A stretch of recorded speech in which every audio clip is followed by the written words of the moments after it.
Everyone, today I'm going to show you how to make a mask. First, take a plate like this, mark with chalk piece. Now we've cut the cloth into a circle using a scissor.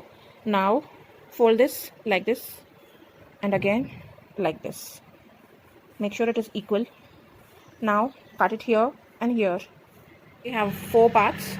Overlap this on this and this on this. Now stitch from here to here, here to here. Now I've stitched this, and this looks like this. Let me show you this also, like this. Take this, make sure that the right side is inside, this right side is inside, overlap this on this and stitch like this, leaving a 1-inch gap so that we can turn this. Now we have stitched all the sides, leaving a gap. Can you see the gap? Turn this inside out from here. Now this is how it looks after stitching all the 4 sides and turning it inside out. Now fold the sides and stitch it like this. This side also fold it like this and stitch it like this.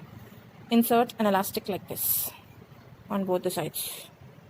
Here's the mask that we have stitched. Let me try and show this to you. This is how it looks. Thank you.